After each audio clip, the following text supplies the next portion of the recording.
please open up your Bibles. Okay. I'm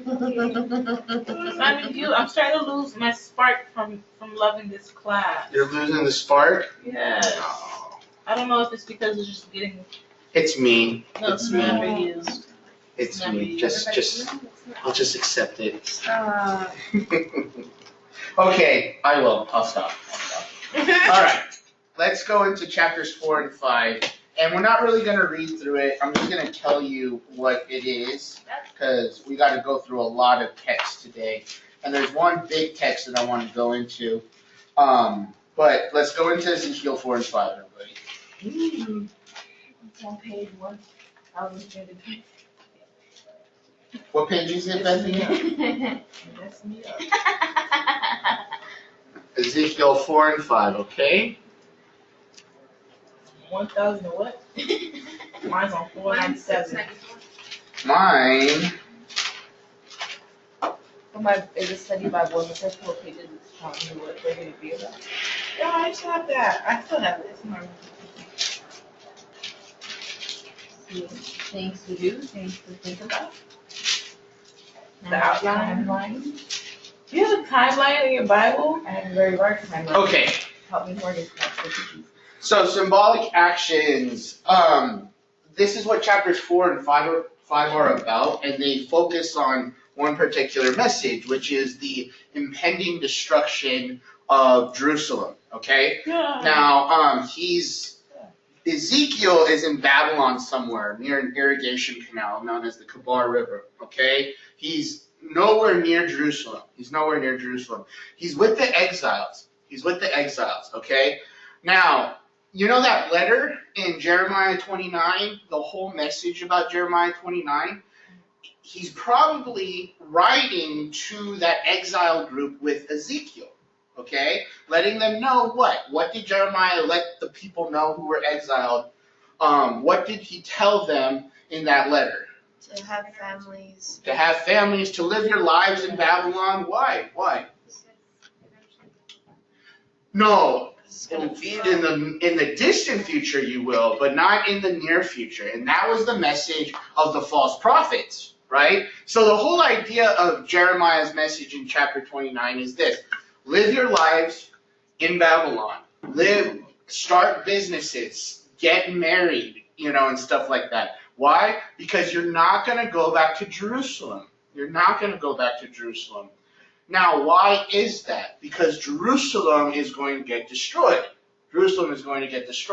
And so Ezekiel here, it's his message. That's his message. Don't expect to go to Jerusalem. Don't think that this is a very temporary thing, that you yourself will go to Jerusalem or go back home, okay? Jerusalem will be destroyed, and this is how he does it. In chapter 4, he has a brick.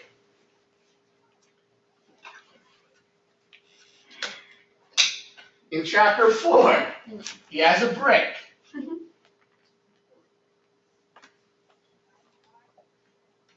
Okay, he has a brick. Oh, thank you. This brick, he pretends to be Jerusalem.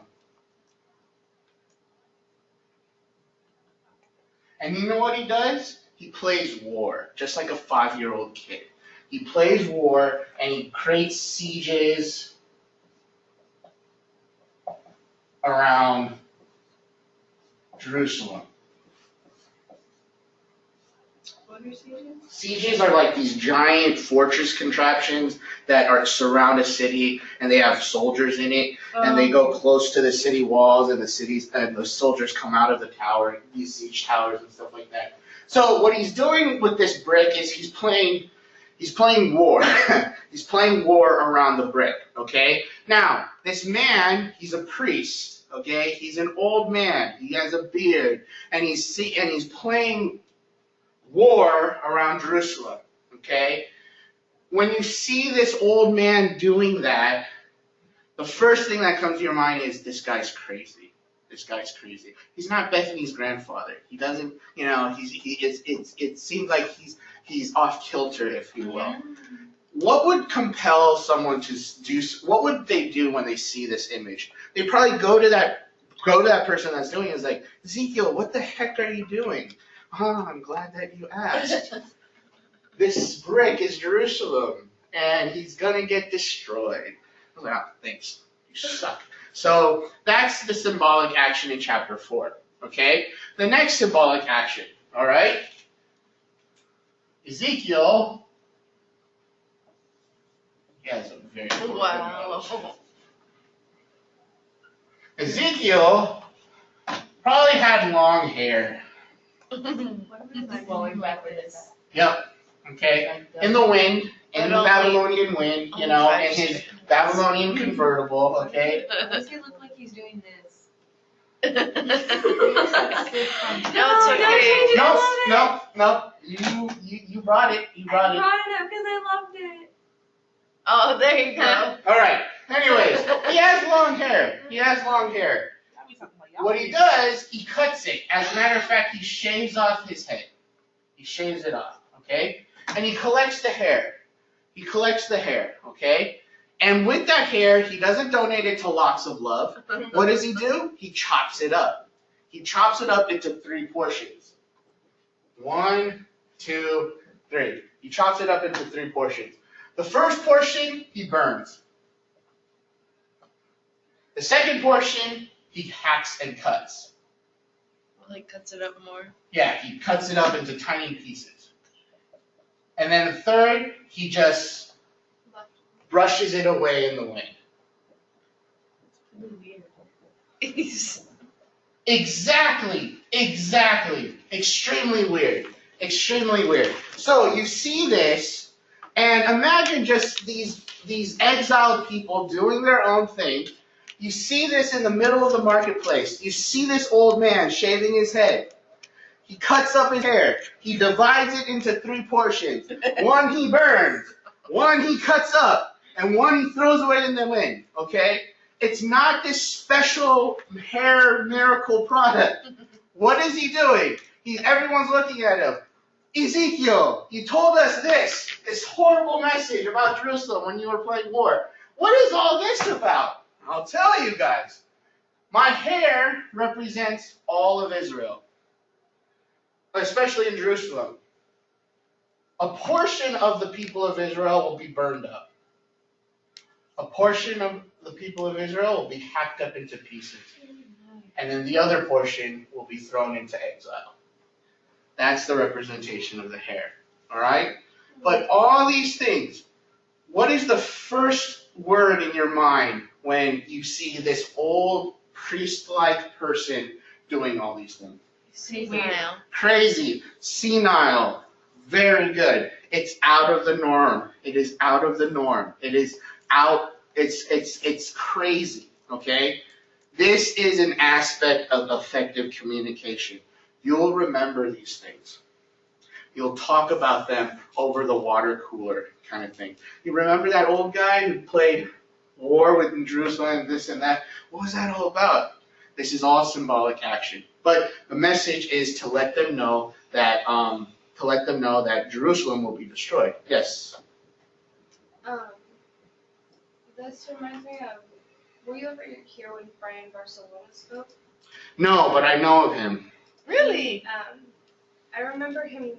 He was preaching and he was saying like the story about Jesus making mud and putting it on the blind man. You know, he was like, why was it that I'm sure Jesus did like so many different miracles, like he helped follow up. And he was essentially saying like it was the method in which he healed him that they took notice and they wanted to. Good. Okay. And so that's what this reminds me of. It's the method. The method is searing. Yeah. The method is mentally searing. I'm glad that you brought those words up because I wouldn't have used those words, but I think that's a better way of explaining it. So, chapter 4 is the siege of Jerusalem. It's all about a brick, okay? But I forgot to add this because what he does is when he sleeps, he lies on his left side for 390 days and then on the right side for 40, okay? Yeah, exactly. Especially they didn't have beds during those times. So the whole idea is that his life is a symbolic message of the coming destruction of Jerusalem. Now, God even commands him to cook meals with human feces as fuel. And the whole idea is the reason why he's going to destroy Jerusalem is because of their sin. Their sin. Now, Ezekiel says, oh gosh, Lord, that's just way too much. Can we step it down a bit? And God said, yeah, that's fine. We'll just use cow dung. All right? So you got to use cow patties as fuel to cook your food. Yes.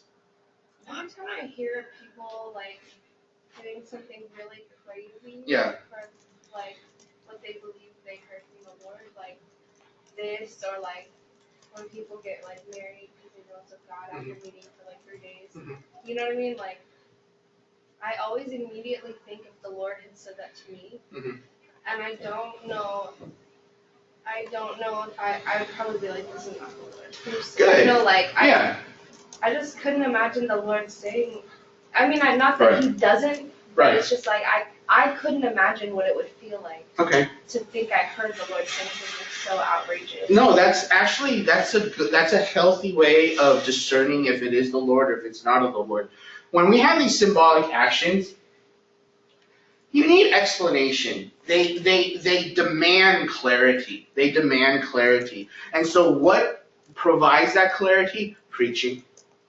Ezekiel preaches after all these moments, to let the people know, hey, I'm not doing this just because. And if you guys didn't get it, let me tell you now.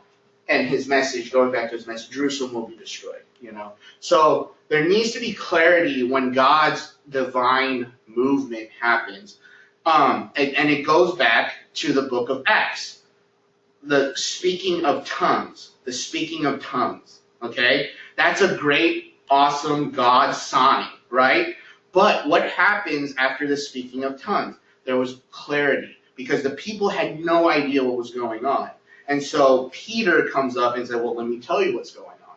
This is God moving, So, Emily Jo. I think for myself, I'm the same. Uh-huh. But in my mind, I'm just like, God's practical. Okay. Practically, most people don't get married, and practically, like, why? And I think it kind of like plays with like who your character is, Good. who God made you. Good. Depending on like how He would like talk to you. Right. But at the same time, like if I saw that, I would be really confused. Right. Good. I would be like, what is going? Why? Right. Why are you doing that? No, that's the question. That's the question that needs to be asked when this old crazy person is doing these things. Why are you doing this? And then Ezekiel says, now I have the platform. Let me tell you why. Jerusalem will be destroyed. So don't put your hope on Jerusalem. Jerusalem will be destroyed, So do you think that like, just related to like nowadays, like do you think preachers should do like outrageous, crazy stuff? Like that one dude that like takes like tanks and sharks and to demonstrate during his sermons or something like that in his church. And it's like crazy. Do you think they should do like crazy things to catch people's attention? That takes discernment, honestly, because most times than not, those demonstrations get more of the focus than the actual preaching, and that we have the preaching here for there's a reason why God ordained preaching at such a high level, and it's because it brings clarity to God's will and so forth. So that should always take precedent. The preaching should always take precedent, not the analogies and the demonstrations and so forth. But if the Lord wants you to do it, Can't really fight that. But at the same time, we all have the Spirit. So if I was at that church, I would bring it up as like, man, is this really the Lord, or is it just utterly ridiculous, So, sis, hot girl. I remember in Miss Yama's like sermon writing class. Yeah. One of the times, and I think I remember him saying like, I don't necessarily recommend it, like to use it all the time. Uh-huh. But it is effective if you use it correctly. Right. Which is the shock factor method. Yes, right. And I remember the example he gave, and then I remember telling this to Janae, when I was talking about it later, And the example is there was X amount of girls who like prostituted themselves last night while we were sleeping. And you guys don't like give a And then he's like, and you're more concerned that I just cursed. That's Right. And when I told her, like, when I got to that part, she was like, oh my gosh, like, Yeah. and then when I finished this sentence, she was like, oh dang, got me. And so like, and so I think what are they called? Shock jocks on the radio. Yeah, shock jocks. Oh, really? Yeah, back in my day when we listened to radio instead of television, they would do that. They would do that because it's an effective tool to bring the audience back into attention, but if you continue doing it, it just gets really bad. It just gets distracting. So we just got to be careful with the way that we communicate things. Okay? So that's the siege of Jerusalem. The next one is the cutting of hair. Like I said, he portions it into 3: burn, hack, and throw in the wind. All that represents what's going to happen to the people of Jerusalem. That some of them are going to get burned, some of them are going to get hacked into pieces, and some of them will be thrown into exile. Hacked? By soldiers. Wow. Yeah. So it's pretty graphic. And Ezekiel's extremely graphic. Yeah. Extremely graphic. I would recall us saying that this was a chronological book. Yeah. So 4 and 5 is still talking about how before 7 and 586 happened. Right. Exactly. Because remember, he got exiled before, like in around 539 BC. Oh yeah, you're right. No.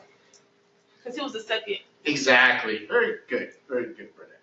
So, okay. Are we good? Someone's calling me. My mother's calling me. Answer it. No, she knows better. If she knows better, then maybe it's something. No, I'll give her a call once we're done. So, okay, let's talk about the day of the Lord.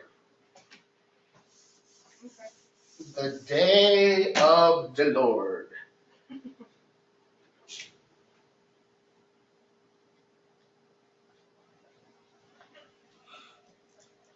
All right.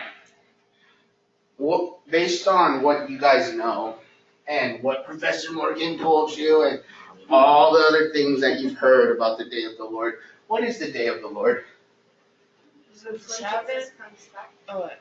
No, it's not the Sabbath, but as Christians, it's when Jesus comes back. But Jesus is not in the picture right now. And let's just remain within the Old Testament. What is the day of the Lord? What is the day of the Lord? No, Jesus. The Messiah. The Mashiach. Okay, so when the Messiah comes, right? Good.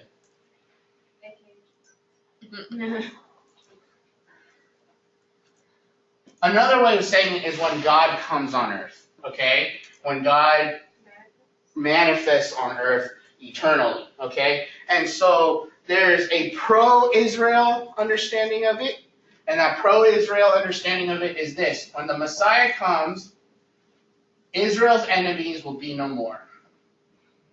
Because who kills Israel's enemies? God. The Messiah.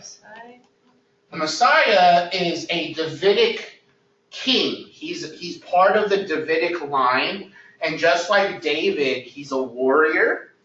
He has the shield in one hand, he has his sword in the other, and he's going to go to all of Israel's enemies, and he's going to destroy them. Okay? So Israel's enemies will be no more. Temple worship will be established forever.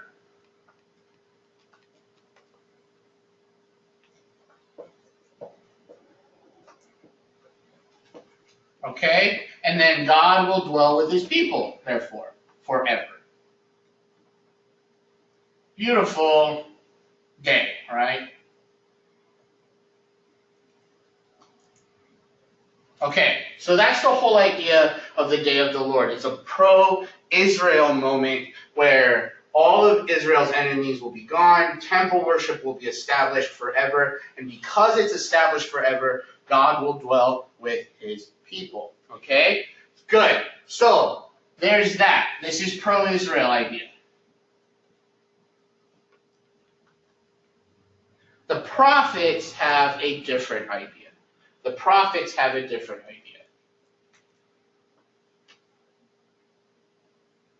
And what the prophets suggest the day of the Lord is this. God punishes Israel. It's really dramatic, different. Extremely dramatic. Extremely dramatic. Why does God punish Israel? Why? Israel, what is it? Their sin. Their sin, right. So another way of saying it is Israel breaks covenant. They're not following their part of the deal. They're not being obedient. They're not taking care of the widow. Their society is in chaos because of idolatry.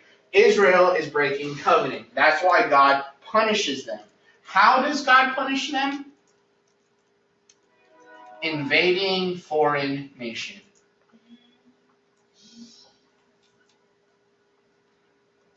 Okay? God punishes Israel. Why? Because Israel breaks covenant. How? Because how does he do it? By an invading foreign nation. Okay? One thing that I want to add is this.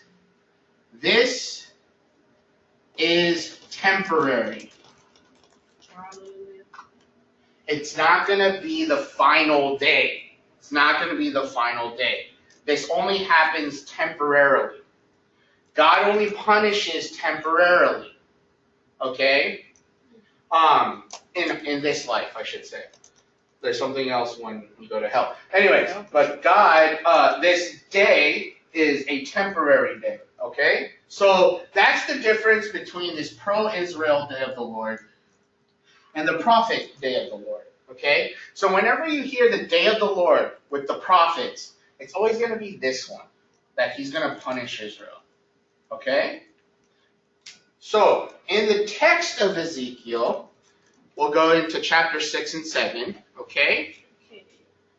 And I'm going to tell you basically his way of describing the day of the Lord. He evokes witnesses. He evokes witnesses. And the first witness he evokes are the mountains. The mountains, okay? Why does he evoke the mountains? Because in creation, they're the oldest things on the earth. Okay? They're the oldest things on the earth. For example, has anyone ever seen a mountain before? No. Yeah. Okay, thank you. So, can someone describe their tale of seeing their first mountain ever? First mountain ever? Ever. The Like first a real mountain. Like a real mountain. The first mountain you've ever seen. I thought bigger than me. You grew up seeing mountains? I was right. Chelsea, Like, who raised their hand. You're right. we have a lot of hills around us, which Okay. I love sincerely. But I went to Colorado 2 summers ago, Okay. and like it was rock. Like it's Right. it's weird. Right, exactly. And I tell you what, thousands of years ago, they saw that same mountain. That's why the prophets, when they evoke witnesses, they always go to the mountains because they've been there the longest. Okay? So that's the whole idea. That's what I wanted to bring out. Mountains are old. Your great granddaddy saw that mountain. You see that mountain. It's still there. What does that suggest? What does that suggest if you anthropomorphize the mountain? If you make that mountain a person? It's faithful. He's faithful, exactly. He's seen everything. He has seen everything. Okay? So that's why they evoke the mountain as a witness. It's like, hey, you guys been here the longest, so tell me if I'm wrong. This is God talking to them. Tell me if I'm wrong, if my accusations towards Israel is true or not. Okay? So he suggests the mountains as witnesses, and then he says, famine, sword, and calamity will ensue upon Jerusalem's inhabitants. Jerusalem will be destroyed. Okay? Why? Because of their idolatry, because of their sin. And some of them will be taken into exile by chain. And in chapters 6 and 7, you will see this frequent phrase over and over. Then they will know. Then they will know that they have been punished. Then they will know that they've done wrong. Then they will know this. Then they will know that. Right? It's used frequently because it's suggesting that God warned them many times to repent. Many times to repent. Okay? Yes. Oh, no question? Okay. Very good. All right? What is all right? When you changing the slide? No, I'm not changing slide. I want to say one more thing, and we'll take an early break, and then I want to talk about what Ezekiel does with this concept. So, let me know when you guys are done. I'm done. Okay. Hey, Burnett is not. those who wait upon the Lord. Those who wait upon Burnett shall be like spring.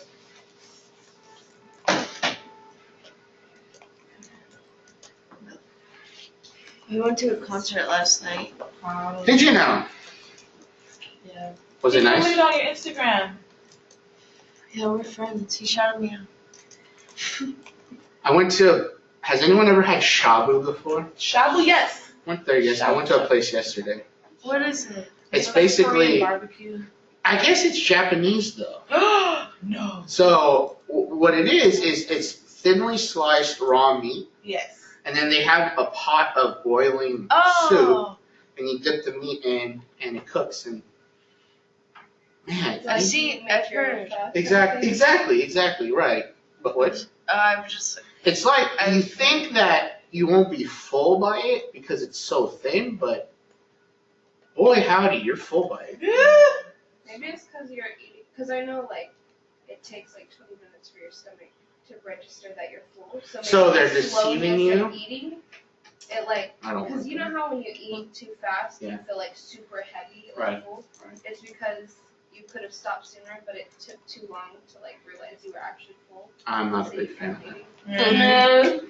That's horrible. That's why I always get my mom Stuck with it, because when that eats I don't I really make like that. fun of her, and now I just do it. I'm not gonna make fun of you. Make fun of her. We were talking about it yesterday. All right. All right? Okay, cool. In the ancient Near East, when a foreign nation conquers your nation, Yes. what does that mean spiritually or religiously? That's their thing. Oh, I stopped. that their God is greater than. Exactly. So in the context that we have Babylon's God. Which was Baal? Yes, but his name in the Babylonian culture was Marduk. Yeah. So yeah. Why And, don't we call? Why didn't they call him that? I think it's due to language, Okay. but yeah, it's the same. It's the same thing though. So this is my simple version of Marduk. Okay. It's like Zeus.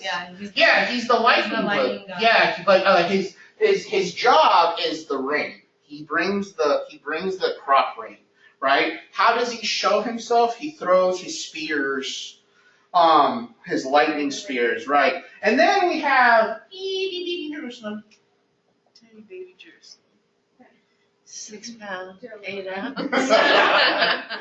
we have tiny baby Jerusalem, and I dare not draw Yahweh except for just giving him the Tetragrammaton, YHWH, okay? So Babylon comes in and he conquers Jerusalem, okay? And what would be the good picture? I'll put him in a bird cage, okay? He conquers Jerusalem, meaning that Babylon, Marduk, is stronger than Yahweh. He captures him. Okay? And so, here's the dilemma for Ezekiel. How can we explain that Yahweh has not been captured by Marduk? Isaiah hasn't done it. Jeremiah hasn't done it. They just simply assume that Yahweh is not conquerable. He's the true God and so forth. They evoke monotheism I guess, if you will. But Ezekiel here will explain, he will explain how this doesn't happen. How this doesn't happen in chapters 8 through 11. Okay? So let's take a break, and then we'll come back, and I'll explain to you how Ezekiel explains how Yahweh was not conquered by Marduk. Okay? So, as I was talking before break, in the ancient Near East, the popular understanding when a foreign nation conquers another nation is that the god of that foreign nation also conquers the god of that nation. That being said, in 586 BC, when Babylon conquers Jerusalem, what does that mean? It means that Marduk, the god of Babylon, conquered Yahweh. And so the people of Israel, they are met with a crisis, a theological crisis, because what do they believe that Yahweh to be? He's all powerful. He's all powerful. No one can mess with Yahweh. No one can mess with Yahweh. But if Babylon conquers Jerusalem, that means Marduk messed with Yahweh. Okay? Now, like I said, let me repeat myself again. In Isaiah and in Jeremiah, they don't really explain why this isn't the case, why Yahweh is still better than Marduk, even though Jerusalem gets conquered. They almost say it based on assumption. They just know that Yahweh is better. And they also developed a theological belief, or not developed or discovered, however you wish to see it, but they transitioned from henotheism to monotheism. Right? What was henotheism? It's the belief that there are other gods that exist, but their God is better than all of them. Okay? But that transitioned to monotheism in Isaiah and Jeremiah's time, which is what? There's no such things as other gods. They're all fake, and therefore Yahweh is the only true God, right? Isaiah and Jeremiah explain it that way, I think. That because it's monotheistic, because they believe in only one God, this guy doesn't even exist. This guy doesn't even exist. So how could he conquer and is better than Yahweh? Yahweh just allowed it to happen, okay? Ezekiel does something totally different, and it's actually super cool in chapters 8 through 11. Chapters 8 through 11, he kind of explains and kind of makes it safe, where he explains why, even though Babylon conquered Jerusalem, why Yahweh is still stronger than Marduk. Okay? So let's get into this, the departure of the glory of God. All right? So, there you are, mouse. Where are you? Okay, so it's in chapter 8 through 11. And get donut off my face. In chapters 8 through 11, in the first 4 verses of chapter 8, we have the setup. We have the time when this happens. We see where Ezekiel's at and so forth. Okay? So in chapters 8, 1 through 4 is the setup.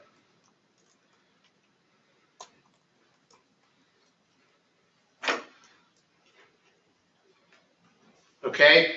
Now, Ezekiel is transported, okay? And he goes back to Jerusalem. In chapters 8, 5 through 16, okay?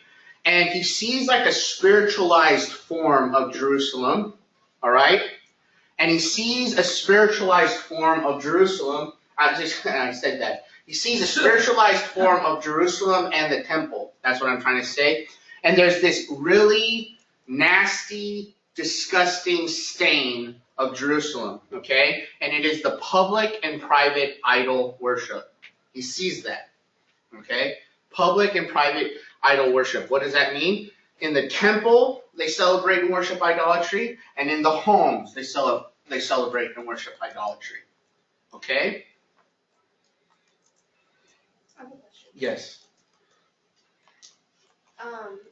Because I always envision like idol worship like an actual like little like doll or like tiki something. Yes. And then it's like you put them in your home like oh, man, Very like, good. Like almost like Yeah. Like this theme here is like, this is Right. blah, blah. That's good. But I've also like, I think like more of a modern like, oh, it's an idol, like your sleep is an idol or your. It's becoming, It's it's an more, idol. it's more sophisticated now. Oh. You're absolutely right. So does this, so when they're talking about like idol worship, is it the like tangible one? It's tangible, but the tangible represents the spiritual. So yes, it's a little of both. So, okay, excellent. So he sees all this. He sees all this, and God ordains this destruction. There's like these monolithic soldiers. You don't see their faces. They're like, if you watch The Lord of the Rings, they're like the Uruk-hai. There's these giant orcish-like creatures, and they go in 9:1-11, and they kill all the idolaters. The blood of the idolaters fill Jerusalem. Okay, that's the imagery that you get when you see these like soldiers. They're angelic, but they're like these monolithic, intimidating beasts. They go and they slaughter the idolaters. Okay, however, they don't kill everyone, because not everyone is an idolater. As a matter of fact, the repentant, those who repent from idolatry, are saved by a mark given to them by God's messenger. Okay? They're branded. They're branded. Okay? Wow. Yeah. That's cool. Yeah. Did they have the opportunity? Like, were they like, hey, we're gonna come kill you guys, but if you're a fan. It doesn't really convey that within the story, within this image, within this vision. So it seemed like though, because what happened before the day of the Lord, and then they will know. They had time to repent. So this is like the final straw. Now, check this out. In the midst of this temple vision, and I am going to do my best to draw the temple.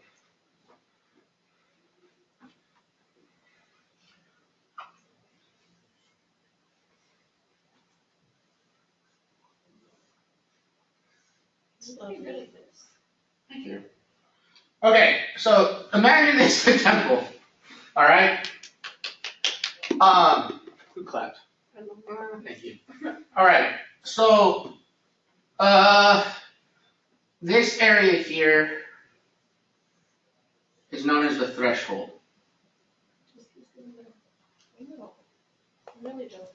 It looks like a dairy I went to once. What's that? A dairy? Dairy. Cow dairy? Yeah, it does, doesn't it? Yeah, it's weird. But so this is the temple, all right? And here in the latter half of the temple, now there's no actual physical demarcation of it, but in the latter half of the temple, there's this pillar of fire. Okay? And yes, it looks like a sponge, but It looks like smoke. Thank you. Smoke. Excellent. There's this pillar of fire and smoke. That's God's glory. Okay? And it just like ascends. It's just residing on top of the Holy of Holies. This second half is the Holy of Holies. Wait, is that like a literal? Yes, so this fire? exactly. That's what I'm telling you. In this vision that he sees, it's a spiritualized form of the reality. So he's seeing this temple, and he sees the glory of God residing in the Holy of Holies. Okay, he sees it tangibly. He sees it, okay? Now check this out. This pillar of smoke and fire, however you would like to see it, starts moving to the threshold. That's crazy. Okay? So he sees, once he knows that there's idolatry in the temple, there's idolatry in the household, this glory of God moves to the threshold. And you could just wonder in Ezekiel's mind, what is going on here? What is this all about? What is happening? Okay? So, this is all happening. This spectacle is all happening. This pillar of smoke and fire has moved to the threshold right now. What's going on? Okay? So, let's continue on. So I mentioned this, God's glory moving from the Holy of Holies to the threshold. Let's actually read this next part, okay? So let's get into Ezekiel 10. Can I read? Yes, you can. Okay, and Ezekiel 10.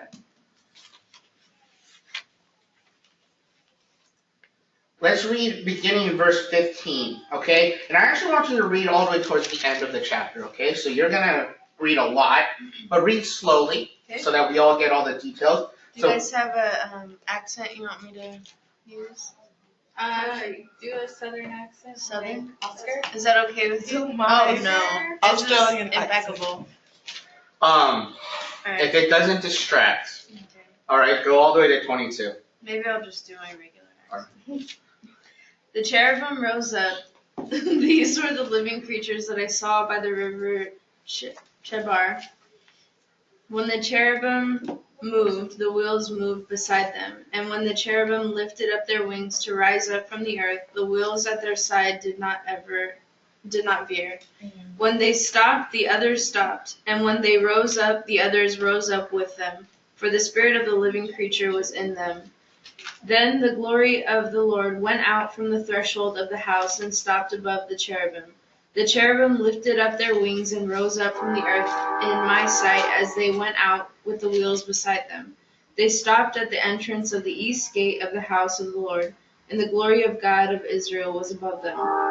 These were the living creatures that I saw underneath the God of Israel by river Chebar, and I knew that they were cherubim. Each had 4 faces, each 4 wings, and underneath their wings something like human hands. As for what their faces were like, they were the same faces whose appearance I had seen by the river Chebar.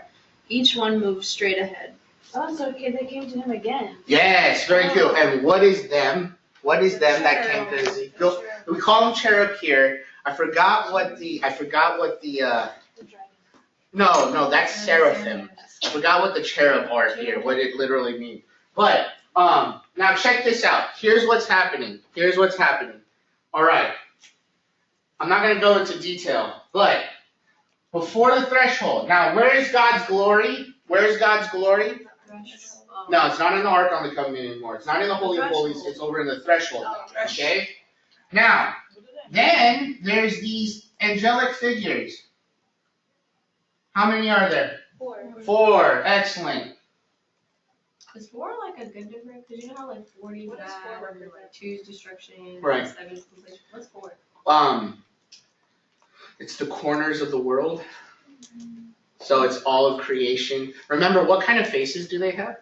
4. There are 4 faces, and what are they? The creature A human and Man, ox, eagle, and lion, right? Where is this from? This is from the call, Ezekiel's call in chapter I 1. missed that. And they all represent the kings of nature. So the lion represents the king of wild animals. The ox represents the king of domesticated animals. Man is the king over all of them. And then the eagle is the king of the heavens and so forth. So there's these creatures, right? What is the eagle king over? King over the heavens. Or king over birds or something like that. Okay, so now what's with them? There's not just these cherubs. What else is there? There's these circular wheels. Very good. There's these circular wheels, and they're Covered in eyes. right, exactly. You know, I read this, but my reading comprehension wasn't there. It's pretty trippy. It's Is it?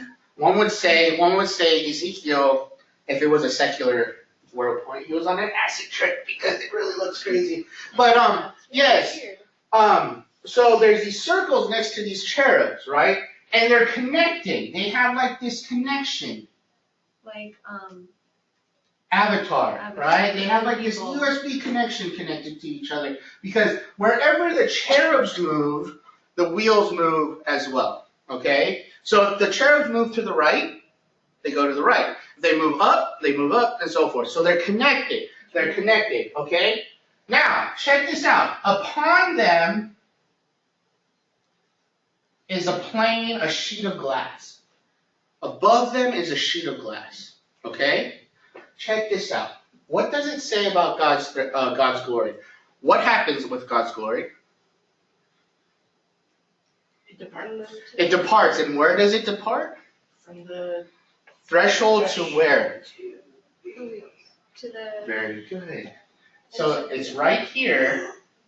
Now it goes on top of here, On top of the glass. on top of the glass. This is a chariot.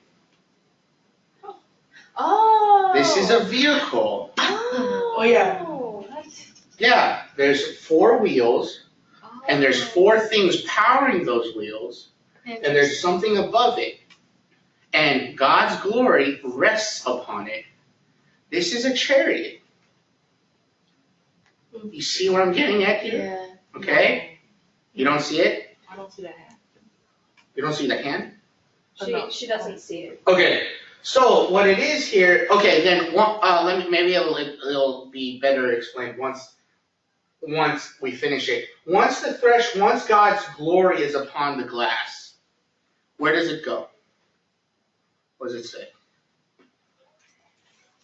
Okay, somebody else. Tag, somebody else. Where does it go? It goes to the stop, the winds rose, and we stop in the entrance of the east. To the Lord's house. No, it's going away from it. It went straight ahead. To Israel. To where? What direction? East. To the east. Upon where? The Lord's gate. The Lord And then where does it go? is Above them. Above them, okay. So it's transporting this sheet of glass with these 4 wheels and the 4 cherubs are raising up, and they're transporting the glory of God to the east, okay? And they're going over to the Lord's gate. Then they move all the way to the Mount of Olives. That's where the glory is at, okay? This is why I'm saying it's a transport. Oh, okay. Yes. Okay?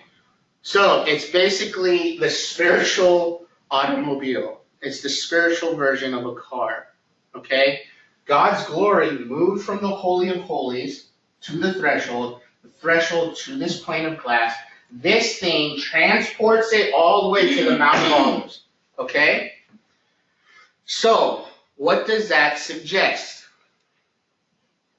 What does that imply, especially with the temple? the temple will go to ruin. The temple will go to ruin, but God is not captured. Right. Okay? The temple will be destroyed, but God's glory is not there. So Marduk does not conquer Yahweh. It's departed. That's God's how they, glory has departed from it. That's how Ezekiel explains it. like, he's not one and the same with the temple. Exactly. Yes.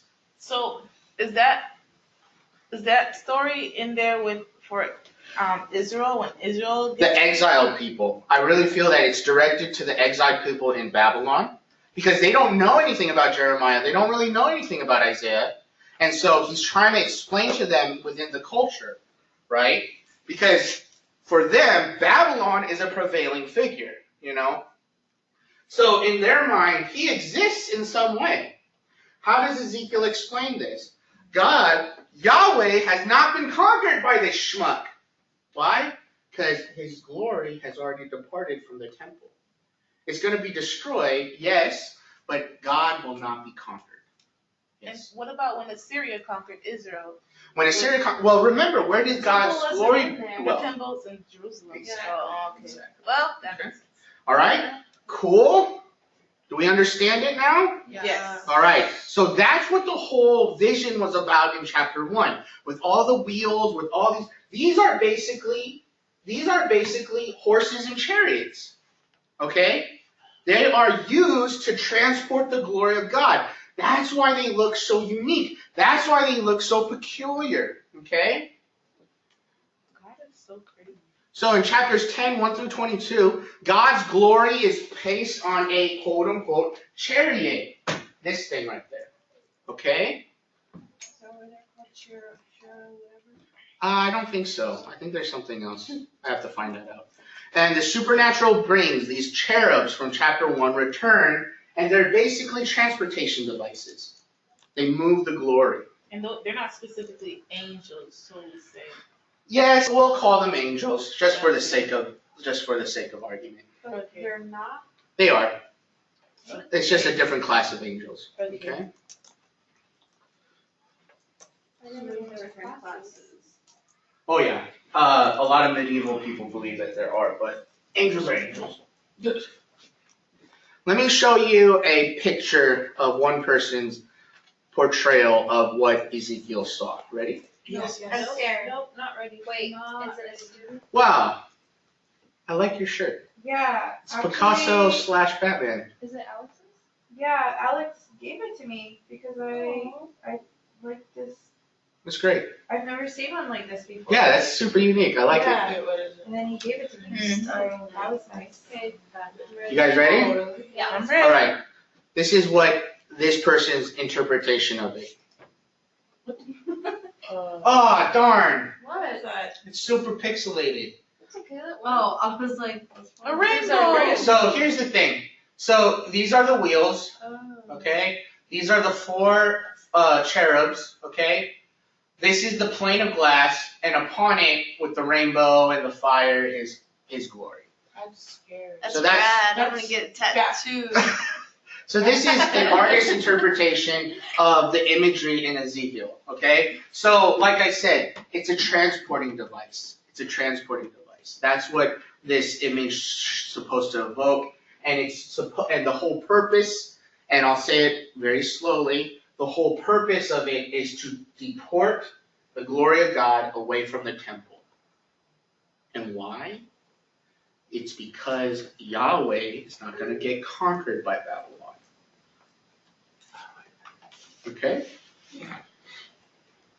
And so it goes to the eastern side all the way to the Mount of Olives. This is the picture from the east side. We are on the Mount of Olives in this picture. Okay? So the picture of what you see is us standing on the Mount of Olives looking to the eastern wall. Okay? So Ezekiel is seeing, basically he's seeing this giant theophany transporting from this point of the temple to the eastern side, and there's a gate here called the Golden Gate, but it's the Lord's Gate over here, and then all the way over here to the Mount of Olives. Okay? Wait, so he's kind of standing where the picture. Right, comes from? right. So did it look like this was all coming like towards his direction? Yes, exactly. Yes. The way that I see it move is like, you guys remember Independence Day? Mm-hmm. You know, those giant flying saucers and how slow they are and the smoke that billowed from it? That's probably what he saw. Amazing, amazing image, okay? But what this suggests is it suggests that God's glory is gone and is away from Jerusalem. It's departed. It's departed, okay? Now, Jewish people believe on one thing, but as Christians, the question is, Lord, when is your glory going to fall upon Jerusalem again? When is your glory going to fall upon Jerusalem again? Oh. What happens when Jesus enters Jerusalem? From what place does Jesus enter Jerusalem? Does anyone remember? Yeah. What it's called? Yeah. The East Gate. Which is this gate. Very good. But from where? Galilee. In Bethsaida, in Bethpage, in Bethany, on the Mount of Olives. Oh. So the whole idea, in my opinion, is that God's glory has not been in Jerusalem until the point that Jesus entered through the Mount of Olives. Oh, wow. That's what I'm saying. So the question after this point, when Ezekiel sees all this, the glory departing from the temple, Ezekiel must have been asking, Lord, when is your glory going to return? When is your glory going to return? And 2,000 years later, it returns through Jesus on a baby colt walking through the Mount of Olives. Wow. That's when his glory returns. And why does Jesus weep? Because they do not understand that this is a fulfillment of biblical prophecy, him entering into the temple, returning God's glory to the temple. Wow. That's how I think as Christians we should understand this. Cool? Yeah, the spark's back. I got it. Nice. All right. Bueno, let's continue on. Wait, so that's the wall of. Yes, that is the eastern wall. That is the eastern wall. Have you ever watched World War Z? Yes. I Oh think that's god. the wall. That's not the wall. The wall is it's in the more contemporary version of Jerusalem.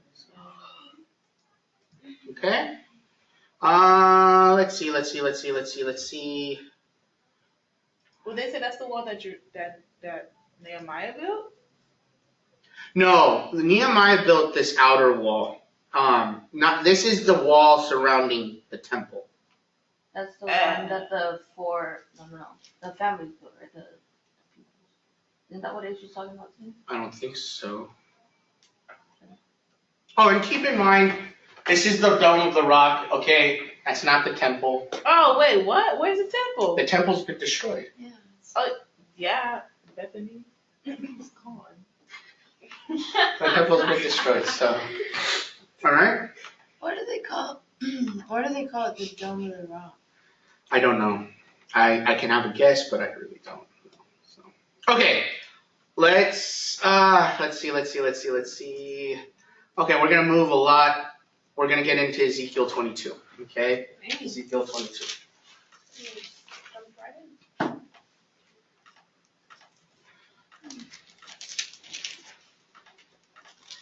All right.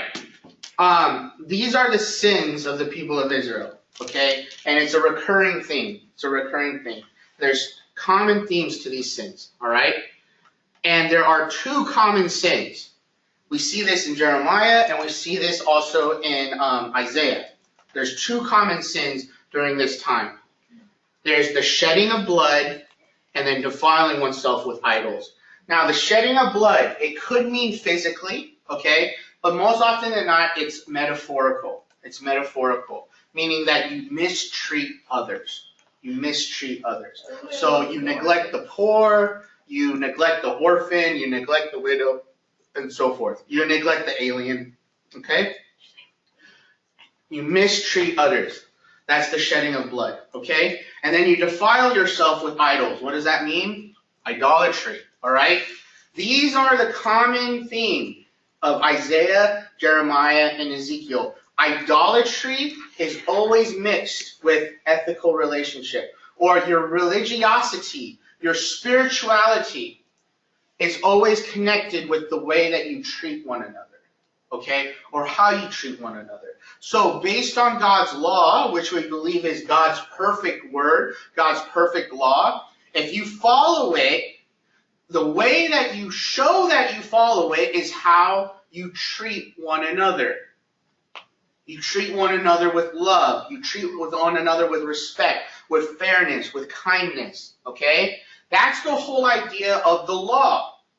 It's not just simply the spiritual things. It's the spiritual wrapped around with the ethical, okay? All right, so that's what's happening. The sin of idolatry revolves around temple worship. How do they do it? Defiling what is clean and unclean. So they're allowing idolatry worship within the temple, okay?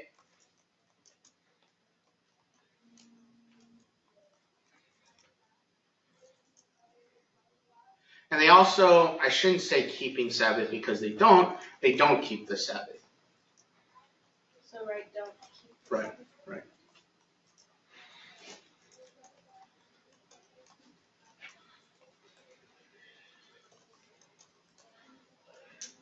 And the next two are very graphic, not one is, but the next two are tangible examples of how they shed blood.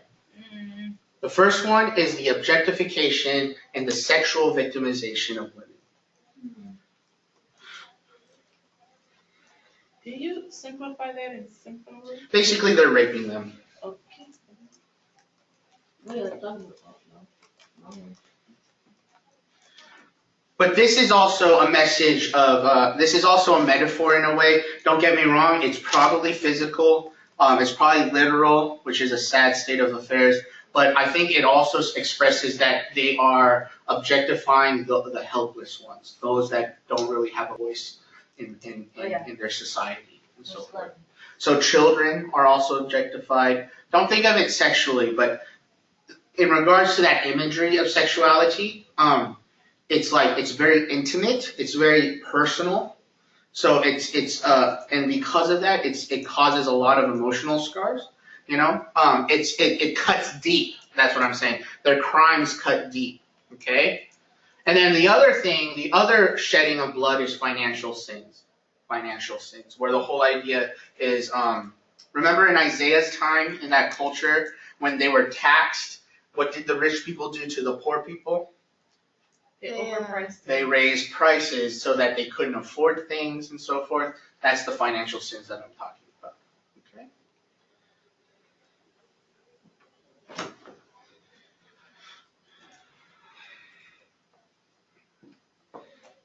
All right. So again, we see this common sin in Isaiah, Jeremiah, and Ezekiel, that idolatry is connected to poor ethical behavior. All right? So that is the main sin of Isaiah, Jeremiah, and Ezekiel. One more time. The main sin of Isaiah, Jeremiah, the main sin of Isaiah, Jeremiah, and Ezekiel, good, is idolatry, which leads to poor ethical behavior.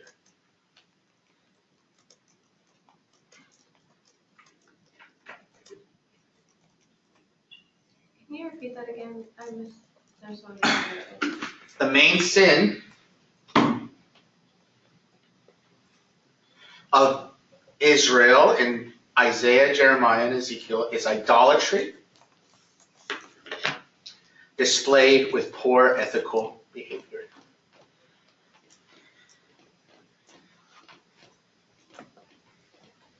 You said Isaiah, Ezekiel, and what? And Jeremiah. And if we can even be honest, that's even now as well. Right. Just the fact that we idolize ourselves. Yes, idolize money, very good. Idolize this and that. Very good. Exactly. And let's be sociological and anthropological here. That's what idolatry is.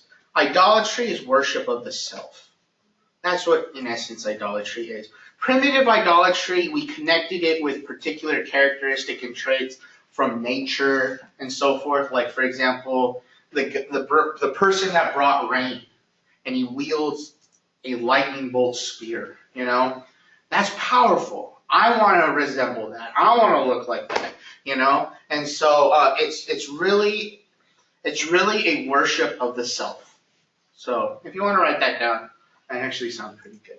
So idolatry is the worship of the self. That's in essence what idolatry is. And when you think about yourself, you don't think of others, which is, again, poor ethical relationships. So, okay?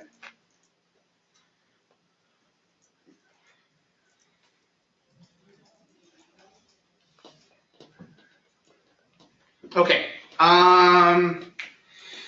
Let's go into Ezekiel 33. Can I go to the next slide? Yeah. All right. Ezekiel 33. So in Ezekiel 33,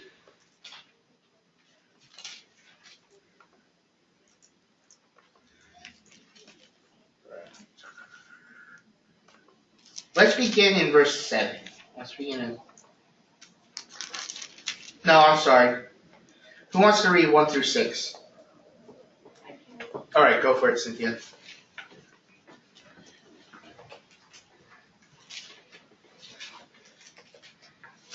1 through 6? Yes. The word of the Lord came to me, Son of man, speak to your countrymen and say to them, when I bring the sword against a land, and the people of the land choose one of their men, and make him their watchman, and he sees the sword coming against the land, and blows the trumpet toward the people, then if anyone hears the trumpet but does not take warning, and the sword comes and takes his life, his blood will be on his own head. Since he heard the sound of the trumpet but did not take warning, his blood will be on his own head. If he had taken warning, he would have saved himself. But if the watchman sees the sword coming and does not blow the trumpet to warn the people, and the sword comes and takes the life of one of them, that man will be taken away because of his sin. But I will hold the watchman accountable for his blood. Okay, so we've seen this language before, haven't we? Yeah, and it's basically part of Ezekiel's call. He's called a what for the people? A watchman for the people. Following after this, it gets a little different, okay? So let's read on in 7 through 11. Who wants to read 7 through 11? There we go. All right, go for it. So you, son of man, I have made a watchman for the house of Israel. Whenever you hear a word from my mouth, you shall give them warning from me. If I say to the wicked, O wicked one, you shall surely die, and you do not speak to warn the wicked to turn from his way, that wicked person shall die in his iniquity, but his blood I will require at your hand. But if you warn the wicked to turn from his way, and he does not turn from his way, that person shall die in his iniquity, but you will have delivered your soul. And you, son of man, say to the house of Israel, thus have you said, surely our transgressions and our sins are upon us, and we rot away because of them. How then can we live? Say to them, as I live, declares the Lord God, I have no pleasure in the death of the wicked, but that the wicked turn from his way and live. Turn back from your evil ways. For why will you die, O house of Israel? Right, so this is the difference. We don't hear this language, especially in 10 and 11. What is basically the Lord asking his people to do? To repent. Exactly. So chapter 33 is a transitional moment where the whole idea is that no longer are the people of Israel are being punished for their sins, but it's a transition for the allowing of repentance. And so from here on out, it's going to be message of hope and message of repentance. Okay? So let's do a recap. The similarities between the two watchmen passages talks about the righteous and the wicked, okay? And Ezekiel's call as a watchman. However, the differences here are that the expectations of both shift. The expectation during the first call as a watchman is that the people of Israel will not listen. They will refuse to listen. But you got to keep on preaching it to them and telling them anyways to let them know what they're going to die for, and it's their sin. Here in chapter 33, he says, now you preach to them, letting them know that no longer, or I would prefer not my people to die in their wickedness, but that they might have life. So preach to them life. Give them life. Preach on repentance. Okay? So this is a demarcation in the book. It's a transition shifting from judgment to restoration and return.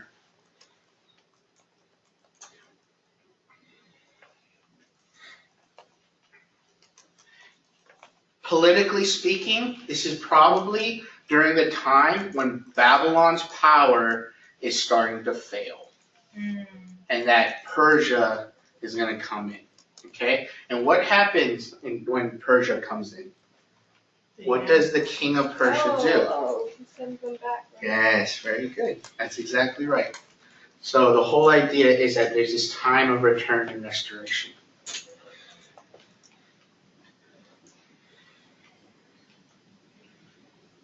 All right. Are we good? Mm-hmm. Okay. The next slide I want to talk about is that God is a weird God. All right. Let's go to chapter 36. All right. And 22 through 27. 22 through 27. Okay. Chapter 26. I have some things 36. underlined. Ooh. Who would like to read 22 through 27? I don't know. All right, go for it, Emily. 36, 22, Yeah. 27? Please. Therefore say to the Israelites, this is what the sovereign Lord says. It is not for your sake, people of Israel, that I am going to do these things, but for the sake of my holy name, which you have profaned among the nations where you have gone. I will show the holiness of my great name, which has been profaned among the nations, the name you have profaned among them. Then the nations will know that I am the Lord, declares the sovereign Lord, when I am proved holy through you before their eyes. All right, just stop right there. We'll continue on. What was the sin of Israel based on this text? What did they do to his name? Profaned it. Do you know what profanity means? Curse? Nope. Oh, What does profanity mean? it means something It does. different. Profanity? Not profound. What They're does not. profanity? Oh, It means something profound. Sorry. maybe. I hope so. Used in wrong context? Nope. Profanity means normalize. Oh. Profanity means to make mediocre. So why do they say like don't use profanity and they're It's talking because about it's curse words normalized. Curse words become mediocre. Oh. There's power with words, and you're just using it like a regular word. Oh, okay. That's what profanity is. Oh. Profanity is normalizing something, making something mediocre, making something the same. That makes a lot of sense. So the actions of Israel made Yahweh look like something like that. You know what I'm saying? Wow. So That's really powerful. that's extremely powerful. And I want you guys to understand that when we do regular things, when we act like the world, we profane God's name. We make him normal. We make him mediocre. And some people say, well, what's the big deal with that? The big deal is that God is holy. God is holy. The question is, what makes him holy? He cares for the outsider. He cares for the depressed. He cares for the overburdened. That is our God. That is our God. But when we act normal, when we act like a macho, machismo jock kind of guy, he's not. He becomes something different. God is truly holy. God is truly unique. The question is, what does he look like? What makes him holy and unique? He cares for outsiders. That's what makes him holy and unique. He cares for slaves.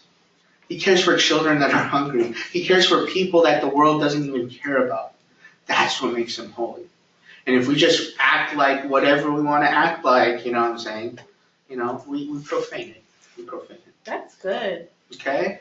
So God is a holy God, but there's a lot of different translations of what holy is, and we culturalized it in Christianity. Holy looks squeaky clean. Holy looks like dress up. Holy looks like you go to church every Sunday. Holy says, you speak Christianese all the time. You know, we kind of placed upon a lot of definitions what holy means. Holy literally means weird, unique, different, queer in the most literal sense. You know what I'm saying? Which means weird, something out of the normal. You know what I'm saying? He's a weird God. Okay? Let's continue on, Emily Jo. Finish it up. 24 through 27.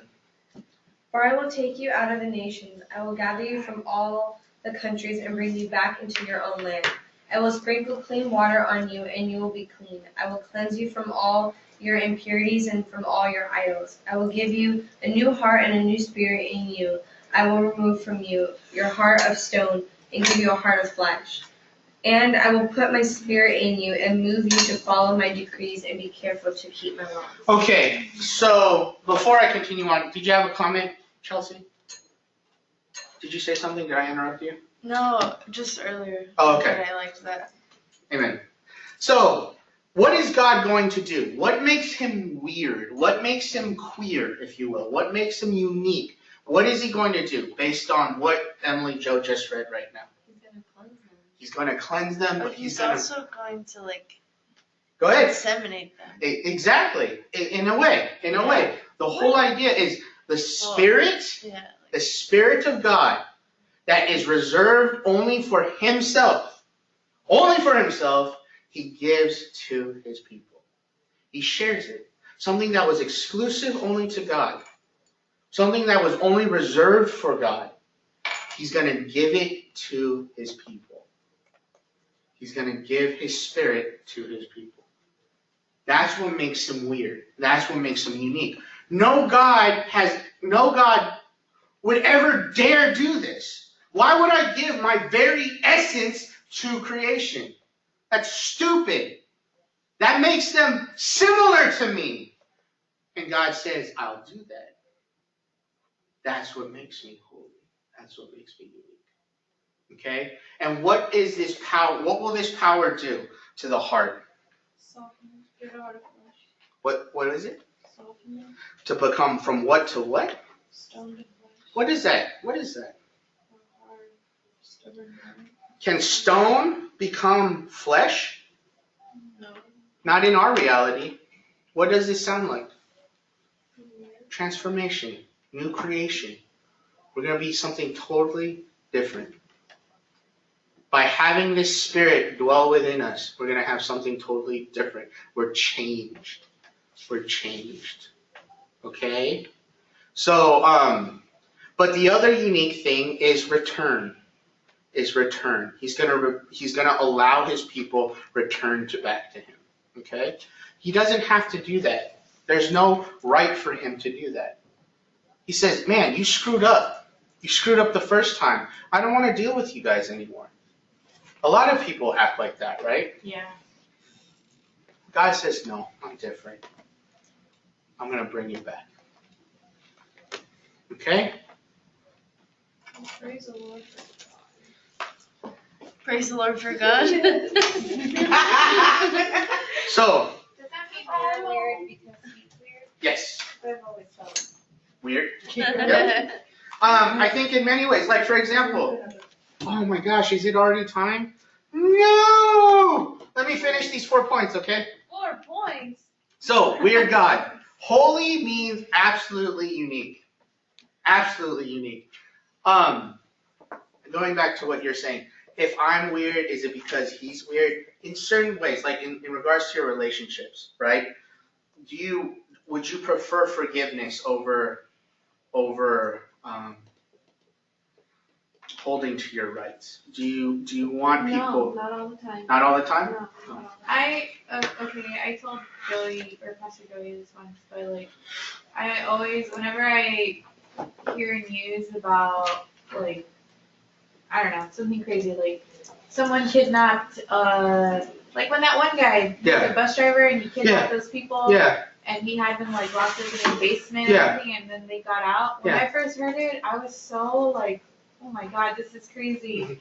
And then after, I felt bad for him. And then The bus driver? Yeah. Why? I just. That doesn't make It sense. doesn't make sense. And then when he committed, or when they said he committed suicide, but then they found out that it wasn't suicide, that he was doing like some weird like sexual thing, but he like ended up hanging himself on accident. Yeah.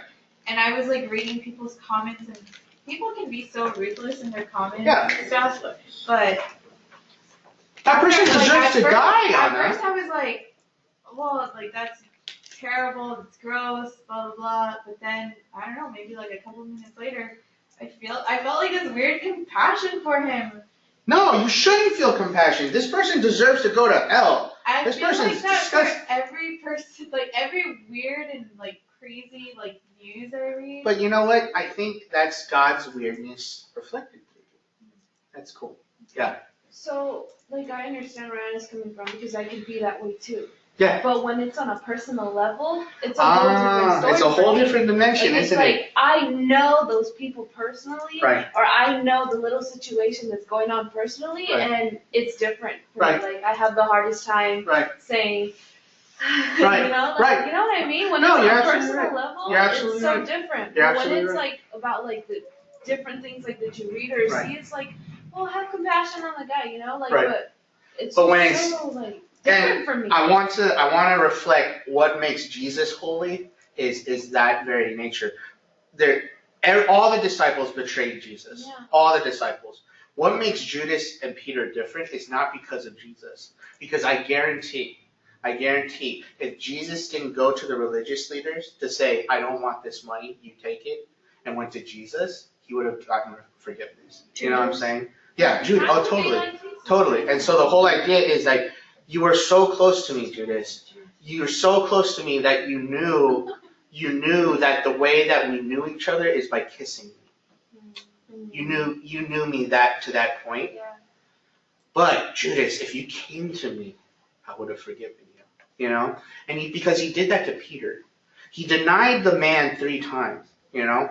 And so it's just like, but Peter went to the right community. And so the whole idea is that even Judas could have been forgiven, but he chose another path, unfortunately. So. But that's what I want to try to say. The closest people, that is where our discipleship needs to be practiced, because the closest, when they betray us, it's so personal. It's like, why did you do this? You knew, and so forth. But those are the moments where you say, okay, well, I forgive you. What the? So, yeah. I think that for me personally, because I've only noticed this recently. Yeah. But I feel this way like in the last couple of years. Okay. And I think the reason that I'm able to feel that way is because I've been able to forgive like the closest people to me that I'm just like. Very good. And I've had like people that have told me like in the past, and like I've been ridiculed in the past where I like shared something with like an ex-boyfriend and they're like, you know, you still have like the right to like report this person, and like I remember that person, they called me once when I was with my boyfriend, and he like went crazy on me after I hung up, and he was just like, no, like you this and this, and I was like, but I really have forgiven this person. Like I'm still in the process of like rebuilding the relationship. Like I was still in the process of rebuilding a relationship with this person, but I had forgiven them, and it's crazy. Like this person, like they hurt me so bad. I was completely like blindsided by it, but I feel like I love them more than I did before they ever hurt me. Because you allowed yourself to forgive? It's weird. I don't know. No, it's not. But that's the response. That is the response. And you can replace that with, it's holy. That's exactly what it is. That's the ultimate expression of holiness is forgiveness. You know, and so that's good. And I think God liberated you from something, whatever it is, because I think in relationships there's a lot of mysterious junk. And so. We didn't finish my other 3 points, but that's okay. But I'm glad this discussion came about, because that's exactly what this is. The reason why God is holy is because he forgives. And if he wants his people to be holy, what are we supposed to do? Just like in Anna's example. Use our superhero power. There you go. There you go. Okay? God bless you guys. Check on Smoodle. I don't think you have a blog entry this week. I think you have one next week, but double check. And the reason why I say that is because your research paper folk, please turn in your research paper by Saturday. Oh, hallelujah. Wait, by Saturday, like Friday? No, this Saturday. Like tomorrow, Harvest Fest Saturday, or like Sunday, day after Harvest Fest, after you Like- fasted Sunday. Yeah. All right, Sunday. We Sunday. don't finish Harvest Fest until 11. Sunday. You're welcome. You're welcome. Saturday Bye. as in Harvest Fest Saturday, or Saturday as in Harvest Fest Saturday. Bye.